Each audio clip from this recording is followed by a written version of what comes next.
বিরোধী দলনেতা শুভেন্দু অধিকারী এক্স হ্যান্ডেলে যে পোস্ট করেছেন বাংলাদেশ সংক্রান্ত, তার পোস্টের দৃষ্টিভঙ্গি এবং ভাষার তীব্র বিরোধিতা করছি। বাংলাদেশের একটা খারাপ ঘটনা বলে একটি বিষয় তিনি পোস্ট করেছেন। আরে খারাপ ঘটনা 100 বার খারাপ ঘটনা, সবাই উদ্বেগ প্রকাশ করছেন। মাননীয় মুখ্যমন্ত্রী মমতা বন্দ্যোপাধ্যায় উদ্বেগ প্রকাশ করছেন। এখন বিরোধী দলনেতা বাংলাদেশের ছবি দিয়ে বলছেন মমতা বন্দ্যোপাধ্যায়ের ব্যাপারে কি বলবেন। আরে মমতা বন্দ্যোপাধ্যায় তো বলছেন খারাপ ঘটনা ঘটছে, কেন্দ্রীয় সরকার ব্যবস্থা নিক। বাংলাদেশ আলাদা রাষ্ট্র, এটা পশ্চিমবঙ্গ, আমাদের ক্ষমতা নেই বাংলাদেশ নিয়ে বলার বা কিছু করার। করার ক্ষমতা রয়েছে বিরোধী দলনেতার পার্টির, বিজেপির, কেন্দ্রীয় সরকারের।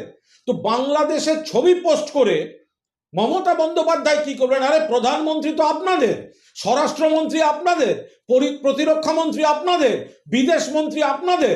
মমতা বন্দ্যোপাধ্যায় বারবার বলছেন কেন্দ্রীয় সরকার অবিলম্বে বাংলাদেশে যে খারাপ ঘটনা ঘটছে থামাতে, যেসব প্ররোচনামূলক কথা হচ্ছে সেগুলো থামাতে ব্যবস্থা নিন।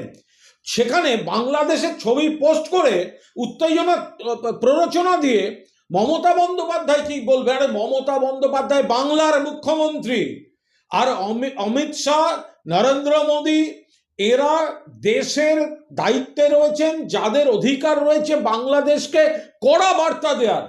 বিরোধী দলনেতাকে অনুরোধ করব এই বিকৃত প্রচার না করে দয়া করে আপনার দলের কাছে কৈফিয়ত চান।